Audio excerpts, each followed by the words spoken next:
Cuomo here. Welcome to NewsNation. This is where right and left come to try to be reasonable, and I'm very excited that the president has decided, again, I believe President Trump just made the best decision, the most important decision of this administration.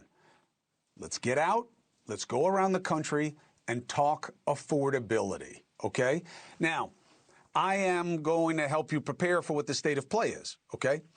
What is this going to be? Well, this is going to be a battle about inflation, specifically as seen with gas, groceries, mortgages, and health care. Nothing matters more to the majority or to the midterms. Now, what's the problem with economics? You know, a president once said, give me a one-handed economist, because they're always saying on the other hand. You can cherry pick data all day long. There's no question about it. It can get very frustrating for you and for us. The ultimate metric in politics, though, is how people feel about it, okay? 7 in 10 say they're spending more on groceries. 6 in 10 say the same about utilities. Among Trump voters, nearly 4 in 10 say the cost of living, his signature issue, is worse than they ever remember it being. And nearly 1 in 5 say the president holds full responsibility for the economy. Now, look, you can look at 18% and say, well, that's not much. Look at where that number is on any other question of culpability for this president. It is very unusual for the base to blame him for anything. And especially on this issue matters most. So what are we heading into it with as a narrative? Well, we know that about this administration from Trump's Treasury Secretary, who says those poll numbers, don't believe your lying eyes.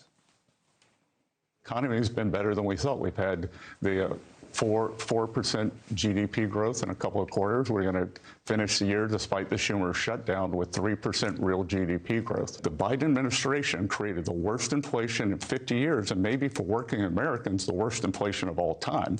And we have pulled that number down. Democrats created scarcity. We are now seeing this affordability problem, and I think next year we're going to move on to prosperity.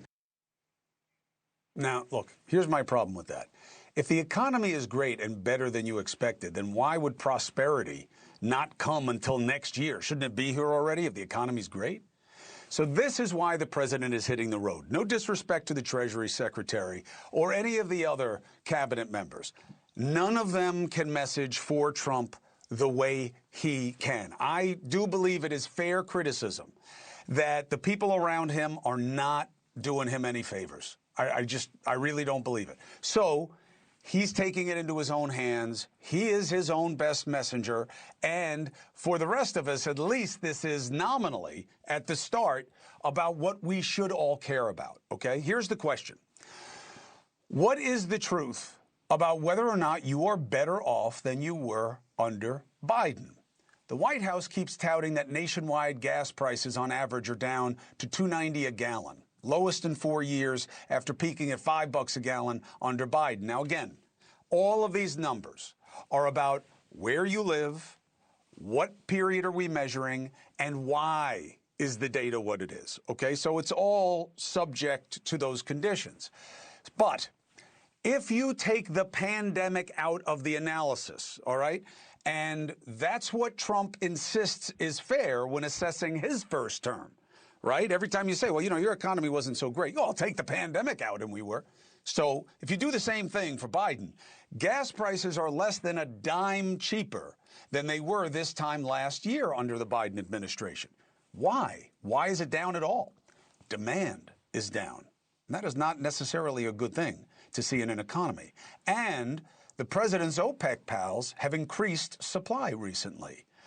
Now, again, it depends on where you live. In states like Pennsylvania, where the president is starting tomorrow, one of the reasons he's in a good place there is because whatever they're not happy about, he's going to blame on 2 things, Biden and the Democrats running the state.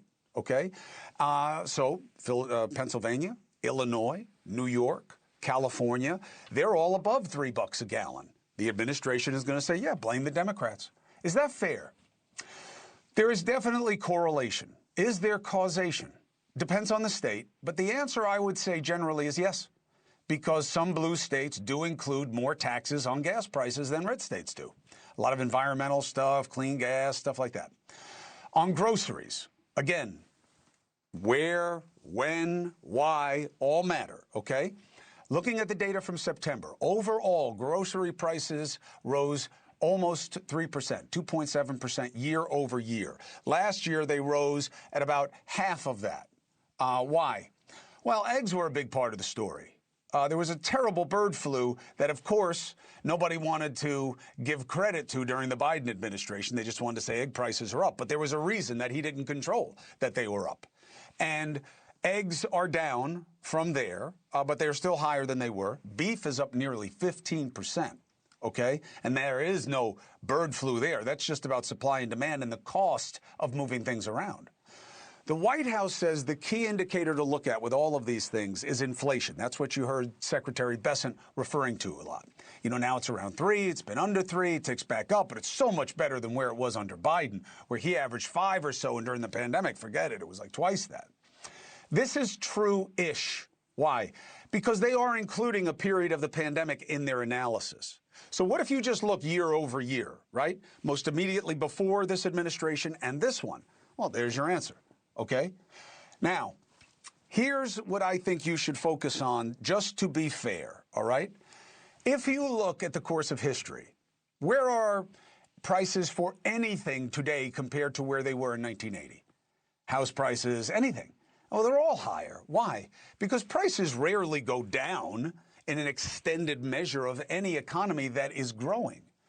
The measure that matters is whether or not what they pay us, wages, go up as much or more as the cost of living. That's what really matters. And you have to remember, I'm not a fan of MAGA as an idea because I think saying make it great again is reductive.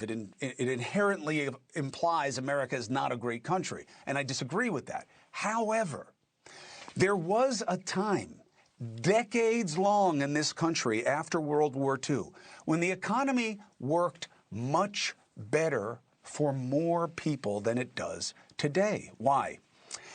It wasn't simply that there were different laws at play, but there were different understandings about how top-heavy it was okay to be. And there was a shift at some point, not to get too into the weeds, hold that, from Keynesian economics, Keynes is K-E-Y, okay, E-N, Keynesian economics to Milton Friedman. What was the difference? Keynesian was, how much can we do for the most people? How much? Labor has to participate in the success of the corporate profits that they help drive. And then it went to Friedman economics, which was, well, the only duty of the corporation is to reward the shareholders. That's their only thing. That's the only reason they exist. And it hadn't always been that way. And that's how it got so top-heavy, okay?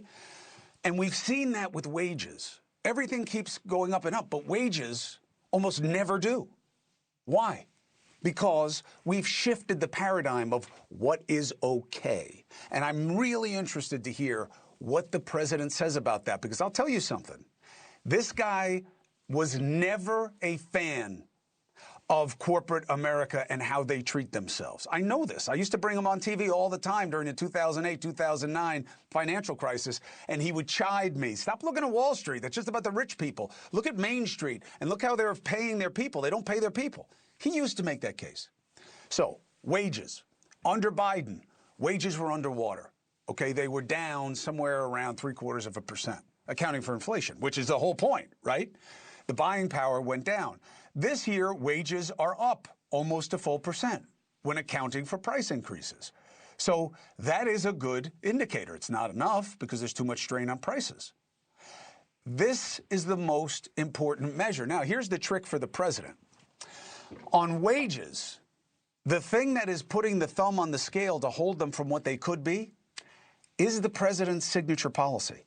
It's the tariffs, okay? Now, to counter that, the administration is saying, well, you know, those tariffs are going to wind up putting a check for about $2,000 in your pocket. Okay. One, he can't do that by himself, okay? Congress has to sign off, all right? And the Democrats hate the idea, and a lot of conservatives hate the idea. Why? Because conservatives are against tariffs in most instances. And what they swallowed with this was, well, at least he's finally going to pay down the debt and the deficit with that money. You heard Bill O'Reilly make this case on this show last week. Oh, you got to be careful about the tariffs. That's how he's going to pay down the debt. Well, if you're going to pay down the debt, how are you going to cut those checks? You see what I'm saying? But even if you put those two major obstacles aside, even if you got that check for $2,000, how much are the tariffs costing each American family? By most estimates, it's more than that.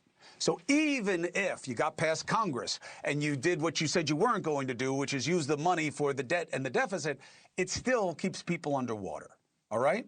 Then there is the real Megillah, okay? The real Megillah that people want to look at, the beast behind cost of living, is insurance, car, home, and health. It's going up for all of us everywhere. Home insurance prices are going up somewhere around 10%, okay? I got my letter. I'm sure you did too. State Farm. Auto insurance, up. Home insurance, up. Health insurance, up. And I got to tell you, that 6% number, I looked into it. It's going to be more than that. And I'll tell you why. Because there's so many layers of where they get you, and they separate insurance versus cost of care. And they kind of get you two ways. So this is a big deal. Now, this week, they're supposed to have the vote on the ACA subsidies. The ACA subsidies are the easiest part of the problem to fix. If you put the subsidies back in, you're going to help 20-something million people afford something. But remember, why do we need the subsidies? The subsidies are your money and my money being put to help people who can't afford the costs. It's still about the costs. And the problem with the subsidies and the Republican plan is, forget about the ACA. We're going to give you the money in health savings accounts. Okay, the idea of having power over it sounds good. You're right. But what would any of this do for prices? So if insurance companies, hospitals, doctors, whatever it is, they know that you're being given money by the government that's in an account, that's going to make them lower prices? No. Somebody's got to have the balls to take on this power structure, okay? The insurance lobby, the healthcare lobby gives the most money to the most politicians. They employ the most people among the top lobbying special interest groups in almost every district that counts all across this country. Those are the facts. I am very happy that the president is taking this trip and talking about what matters. I will be very careful to point out to you who is trying to distract from what he's talking about here. Who is not having this fight right now when we need to have it? Who's going to try to get you to look at something else? All right? This is a very important time. I hope you pay attention. Thank you for watching. Subscribe below and download our NewsNation app right now on your phone, and you will get fact-based, unbiased news for all Americans.